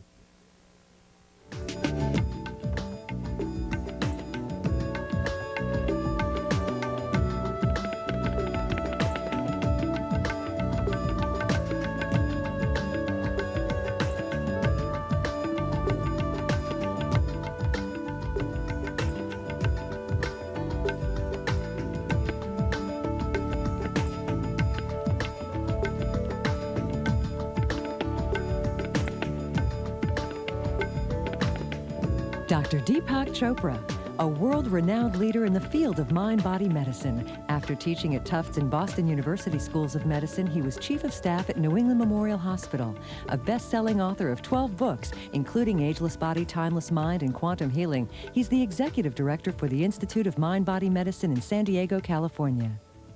In the last session, I think I gave you a reasonable hypothesis to understand the body, mind, and the environment as a continuum. I thought we covered enough evidence to see that that, in fact, is a good probability that the distinction that we have between the body, the mind, and the environment as separate things is really an artificial one created by the interpretation of our perceptual experiences. That, in fact, these are all part of one network of energy and information that comes into existence from a field that is a priori, that is even before this continuum of energy and information. And that it is possible for human consciousness to even experience this reality, to have the experience of what is known as unity consciousness, where the observer and the observed become one, where the seer and the scenery become one. And this has frequently been referred to in spiritual traditions as the experience of love. Love not as a mere emotion, love not as a mere sentiment, but love as the ultimate truth at the heart of creation. Love as the experience of unity consciousness. Tagore, that great Indian poet whom I quoted last time, once said, "When I feel beauty, I know it as truth." And what is beauty? It is love at the heart of creation, this continuum of no separation.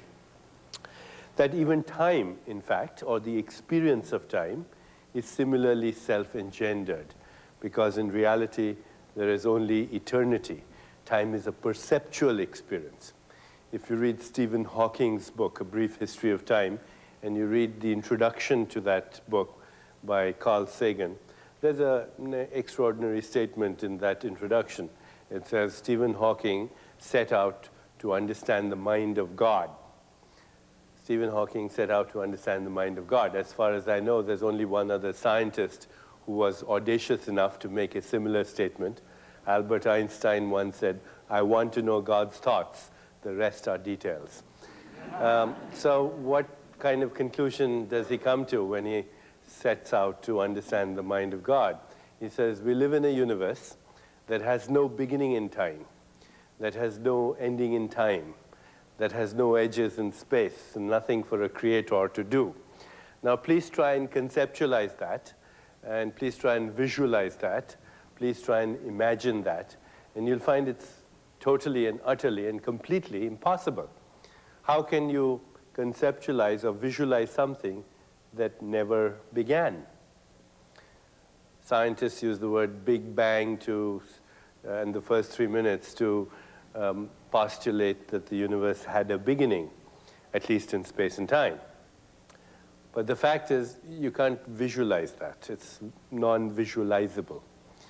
And the moment you compromise and say, perhaps there was a beginning, then of course your immediate dilemma is, if there was a beginning, what was there before the beginning? If there's an ending to this universe, then your immediate dilemma is, what's there after the ending? If there are edges in space, then what's there after the outermost edge? It turns out that quantum physics is not only stranger than we think it is, it's stranger than we can think. At least the way we can think linguistically, the way we can think in this verbally elite language of ours. But of course not in the mathematical language, which seems to be the language of nature. Mathematics is the language of nature, but mathematics in its equations, of course, always takes into account 0 and infinity, which are non-conceptualizable visually or at least linguistically. So we see that even the experience of time is created in our consciousness. It's a result. Our personal experience of time is a result of our own internal dialogue. A few years ago, I was traveling in Germany, and a physician friend of mine drew my attention to a news report. It was about 7 miners that had been trapped in a mine. And they knew that they had very limited amount of time because they had limited access to oxygen. And only one of the miners had a watch. And in order to allay the anxieties of the others, every time 2 hours went by, he would call out 1 hour. At the end of the week, they were all rescued, and they were all alive, except for the fellow who was calling out the time. He had them change their subjective experience of time. But of course, he measured his own experience by looking at a watch, even though he had the rest of them change their subjective experience of time. Time is a subjective experience, and you cannot measure subjective experiences. A great English physicist, Sir Arthur Eddington, he said, trying to measure a subjective experience is like trying to figure out the square root of a sonnet. You can't do it. You cannot do it. You may find some objective correlates. And yet time, feelings, emotions, desires, these all occur in this quantum realm of consciousness. So in order to just summarize what we have covered so far, I'd like to go over a few principles. And let's see if we can look at these a little carefully. The physical world, including our bodies, is actually a response of the observer. Intrinsically, it's a radically ambiguous and ceaselessly flowing quantum soup. You and I are like magicians, like King Midas, who could never know the texture of a rose or the soft caress of a kiss because everything he touched turned into gold. Similarly, in our usual state of consciousness, our waking state of consciousness, we leave aside other realms of consciousness that seers and sages have talked about for thousands of years. There's an ancient expression, infinite worlds come and go in the vast expanse of my consciousness. They are like motes of dust dancing in a beam of light that's shining through a hole in the roof. Leaving aside that, in our ordinary, usual, waking state of consciousness, we can never know the true texture of quantum reality, because even as we turn to perceive it, we break it up into material reality, into time-bound reality. And that time-bound physical world is a response of the observer, and how the observer uses the instruments of observation, the nervous system.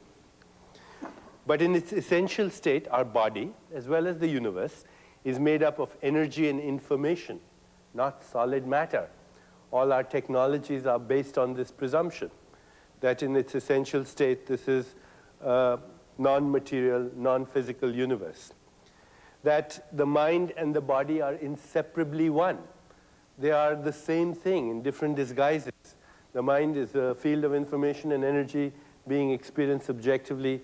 The body and the world is the same field of energy and information being experienced objectively. That even the biochemistry of the body is influenced by awareness. We saw that in those experiments with rabbits and tactile kinesthetic stimulation, etc. Sensory modulation, how we utilize or experience our sensors. Our sensors are transducers that take the energy of the universe. So our sensors, for example, the ears, are transducers, electronic transducers that convert mechanical energy into electrical energy in the brain. Our nose and smell receptors convert chemical energy into electrical energy ultimately in the brain. Our eyes are receptors that convert electromagnetic radiation into electrical energy in the brain. These are transducers. And this experience that we have of the flood of hormones in our system is really, or flux of chemicals in our system, is really the way we metabolize our sensory experience. If I say to somebody, you have cancer, immediately there's a rush of toxic chemicals in their body as a result of the fear that's generated. If I say to someone, I love you, there's a completely different response. But as far as the ear is concerned, all it gets is mechanical energy, vibration. A few years ago, I used to volunteer at an AIDS clinic, and they had a silly custom. On Monday mornings, they would take the blood tests of all the patients. Wednesday, they would announce them. So the doctor would sit here, and all the patients would sit in a circle, because the doctor would pick up a piece of paper, and he'd say, John? He'd look at John and say, negative. And you would see John's whole body immediately. You could see the flush of energy and life in that body. Then he'd take another piece of paper, and he'd say, George, positive. And you would see the rush of toxic chemicals in this person's body. You could see the life ebbing out of this person. You could see him actually dying before your eyes. And I asked myself, what's the difference in the vibration of the atmosphere when you say the word positive and compare it with this word negative? They're just little vibrations in the atmosphere. They tickle a few hairs in your internal auditory canal. There's a little blip of electricity. The input is identical. In fact, you could produce the identical input with those words positive and negative. And yet the output is radically different. So somewhere there's been a detour. And that detour is not in the material realm. It's in the quantum mechanical realm. It's in that field which is beyond both body and mind. And even the biochemistry of our body is a product of this awareness. That perception, even though it appears to be automatic, is a learned phenomenon. We learn how to perceive as a result of our cultural indoctrination, our social indoctrination, our evolutionary history, etc. In reality, impulses of intelligence create our body in new forms every second. Impulses of intelligence are impulses of information and energy. They are our thoughts and feelings and emotions and desires. That although each of us seems to be separate and independent, all of us are connected to patterns of intelligence that govern the whole cosmos. That there are no well-defined edges to the quantum mechanical body. We are localized bundles of information and energy in a universe of information and energy. This universe is alive with information and energy. But it's not ordinary information and energy.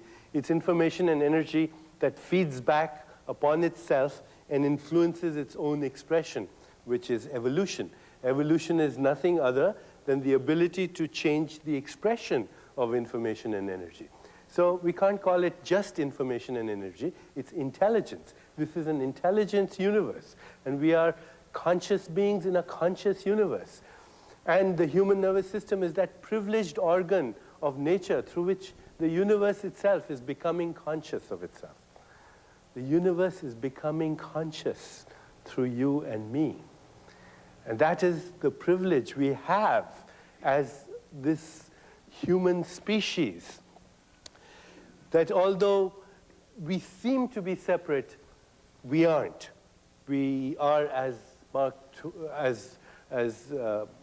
the great American poet said, every atom belonging to you belongs to me. That even time does not exist as an absolute, only eternity. Time is quantified eternity, as it is quantified in consciousness. Buddha, the founder of Buddhism, once said, this lifetime of ours is like a flash of lightning in the sky. He said, this lifetime of ours is as transient as autumn clouds. To watch the birth and death of beings is like watching the movements of a dance. A lifetime rushes by like a torrent down a steep mountain. But we identify ourselves with our self-image and not with ourself. That's why we get the experience of time. That in reality, there is only eternity. That each of us inhabits a reality which is, in fact, beyond all change. And I'm going to come to that. I'm going to come to that very important point, because there is a component here, a component of existence that is beyond change. And that, for lack of a better word, we can call the soul or the spirit. Now, of course, if you go to a scientist and you say you have a soul, the scientist will usually respond by saying, I'd like to believe that. Show me where it is. Scientists would say that of the mind as well, because as you probably will have figured out, there's no real proof that the mind exists, no scientific proof. We have only circumstantial evidence that the mind exists. And yet, if it weren't for the invisible animating force of mind, we would all be paralyzed. I wouldn't be able to speak to you. I wouldn't be able to move here. So thoughts have an animating force, an invisible animating force without which we would be paralyzed. And yet you can't document scientifically that this thing actually exists because you cannot see it under a microscope. So the same thing holds true of a soul. What is the soul? The soul, every religious tradition, every spiritual tradition, every part of the world has called it the animating force of life. It holds the integrity of the body and mind, and when it leaves, of course, then the body disintegrates because this was the animating force. In the last century, scientists who were intrigued by the notion of soul would actually weigh a person sometimes just before they died, and then they weighed them immediately afterwards to see if something left. But since they didn't find any difference in the weight, at least they came to a reasonably good conclusion. If you have a soul, it probably doesn't weigh anything. In our own century, there was a brilliant scientist. His name was Wilder Penfield, and for 30 years, he looked at, this question. Where is the thinker of the thought? Who is the thinker of the thought? Because I'm not my thoughts. I'm the one who's having the thoughts. I'm not my emotions. I'm the one who's experiencing my emotions. I'm not this body. I'm the one who's having the experience of this body. The body is an experience. The mind is an experience. The world is the experience. But where's the experiencer? Dr. Penfield was very interested in finding the soul, in finding the experiencer. And when he would operate on his patients, he would stimulate different parts of the brain to see what was happening. Dr. Penfield would do operations under local anesthesia because the brain is that part of the body where you can, in fact, stimulate different parts of the body, of the brain, without causing any discomfort or pain. The brain doesn't have any pain receptors. And one day, Dr. Penfield was operating on a young woman, and he touched a part of the brain, and the patient was immediately transported to a previous experience. She found herself in a kitchen cooking food for dinner, and she heard herself listening to her children playing in the yard, and actually she even experienced herself worrying that they would be run over by the traffic. And Dr. Penfield asked the patient, are you really in the kitchen? And she said, no, I'm speaking to you, and you're doing surgery. And Dr. Penfield said, this person is having two experiences at the same time. On the one hand, she's in the kitchen, and on the other hand, she's speaking to me. In other words, there's a silent witness behind the scenes that knows that this is the sensory experience, but this is the reality. Another time, he was operating on a young man, and he was immediately in the middle of a baseball game. He suddenly had the experience of a baseball game that he had seen 20 years ago, and even saw a little kid coming through the fence into the crowd. And at the same time, he was aware that Dr. Penfield was operating on him. But he was able to make the interpretation that this was a hallucination and this was reality. And Dr. Penfield wondered to himself, where's the interpreter and who's the interpreter? Another time, Dr. Penfield was operating on a young man. He was stimulating a part of the brain known as the motor cortex. And as he was doing so, the patient's arm started going up like this. And Dr. Penfield asked the patient, what's happening? The patient said, my arm is moving up. And Dr. Penfield asked the patient, are you moving the arm? He said, no, you're moving it for me by stimulating the brain. And then actually what the patient did was he reached out with his other arm and prevented the arm from moving, even though Dr. Penfield was stimulating the brain. And Dr. Penfield wondered to himself, he said, the brain is telling the body to move, but there's somebody that's telling the brain, I won't let you do it. Who's this choice maker, and where's this choice maker? You and I are essentially interpreters and choice makers. In every moment of our existence, we're making interpretations and we're making choices. We are the thinker of the thought. We are not the thought. And if you're sitting out there and you're saying, I doubt everything that you're saying, I don't believe any of this, then that's who you are, the doubter.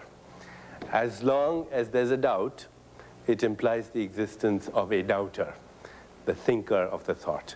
Where is this thinker? Where's this soul? Why can't we find it in the body? Dr. Penfield said, I can't find it in the body. And the crucial question is, why can't we?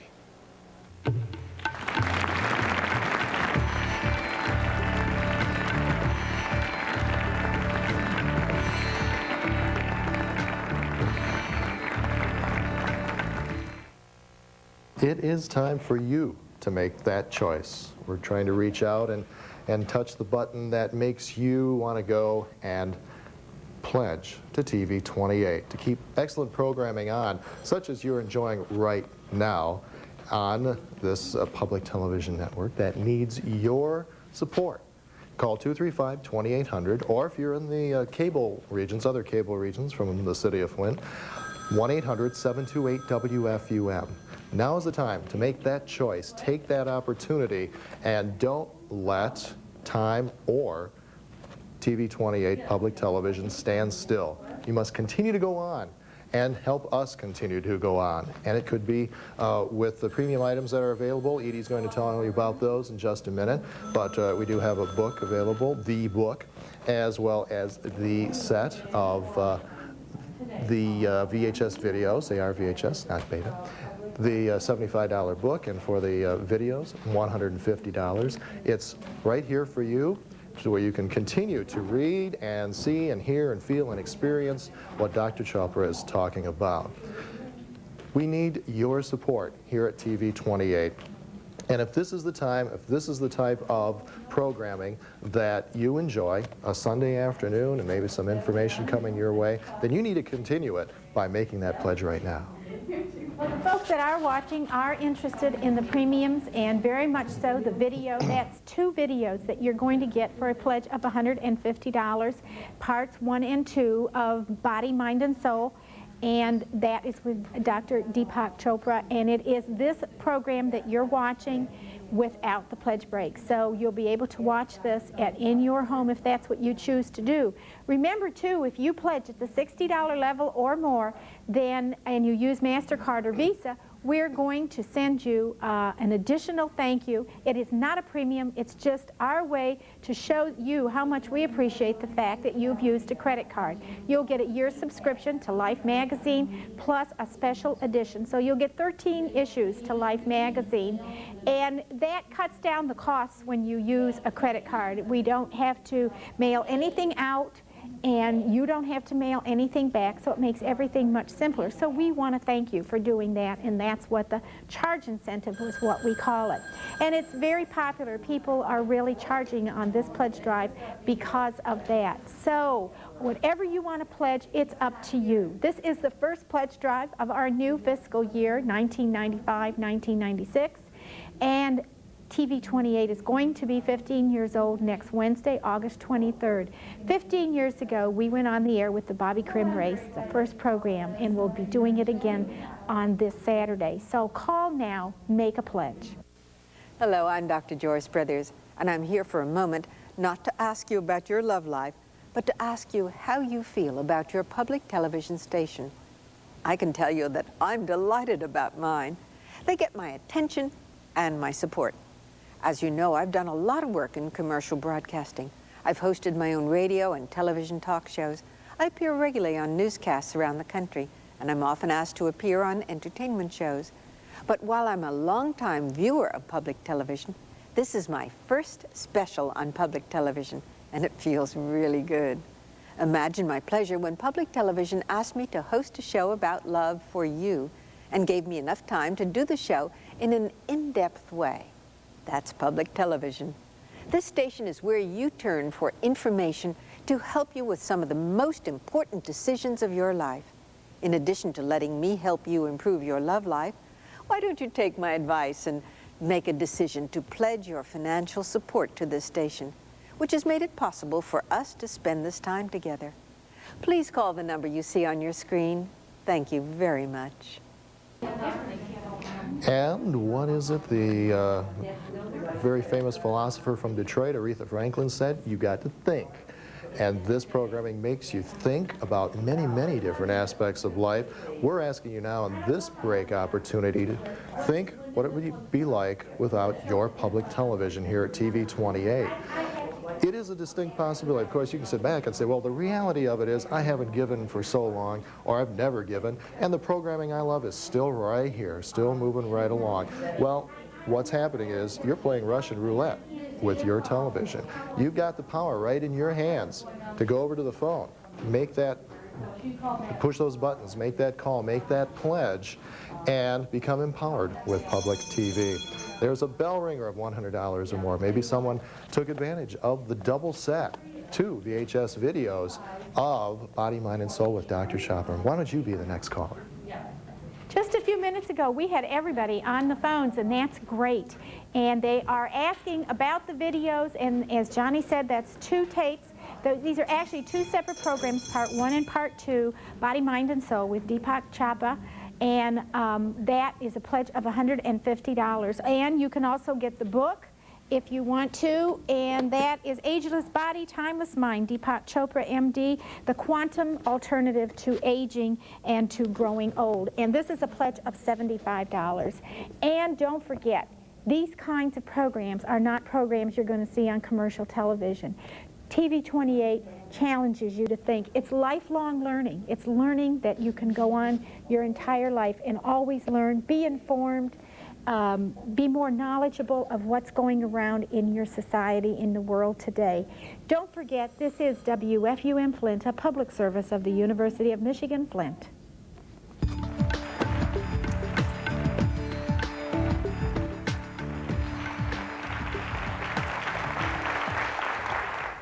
So the soul has been referred to as the thinker of the thought, the animating force.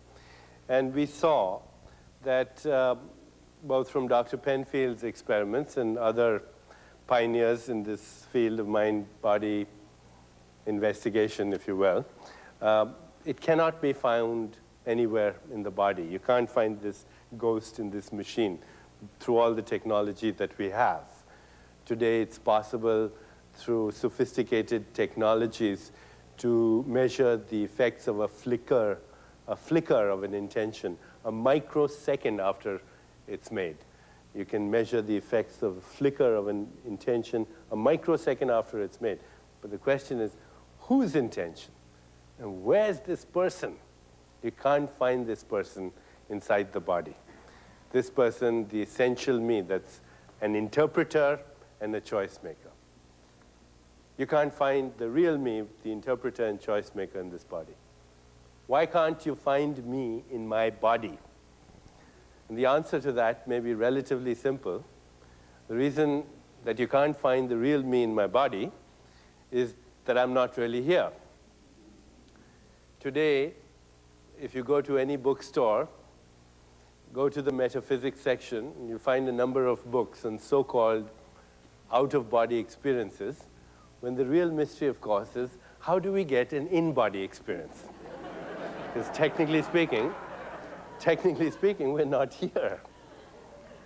Anyone who has delved a little bit into spiritual literature, and by spiritual literature, I certainly don't mean the latest New Age bestseller. By spiritual literature, I mean those bodies of literature that gave rise to the great religions of the world, like Judaism and Christianity and Islam and Buddhism and Hinduism and Zen and the great religions that are everywhere and are the cultural heritage of humanity. Anyone who's delved into that kind of literature will come across an expression which says, we are in this world, but not of it. In this world, but not of it. Perhaps that's not a metaphor either. Perhaps we can find a basis for that statement. Imagine that you're listening to Beethoven on the radio, and you tear the radio apart, hoping to find Beethoven inside the radio, you're not going to find him there for the simple reason that he's not there. The radio is an instrument that traps a non-local field of energy and information into a space-time event. So since I've introduced these terms, let me explain what these terms mean. A space-time event. A space-time event is any event that has a location in space and exists in moments of time. So this here is a space-time event. It has this location in space. It has moments in time in that there was a time it didn't exist, and you can be sure there will be a time that it won't exist. This physical body that I'm using to manufacture this talk is also a continuum of space-time events. It occupies different locations in space. It has moments in time. It had a beginning, it has a middle, and it disappears after a while.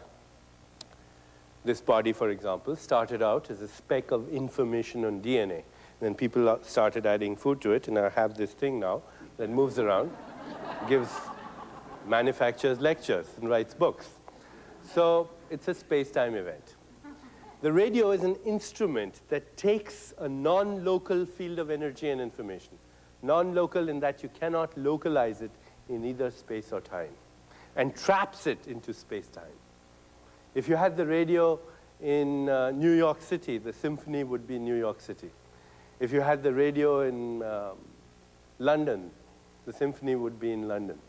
If you had the radio, the instrument on the moon, then the symphony would be on the moon. And if you had the instrument in another galaxy, 100 million light years away, then that symphony would be in a different dimension of time. Because 100 million light years away is a different dimension of time. Time is a way of measuring space, just like space is a way of measuring time. So, like that, the real you is non-local.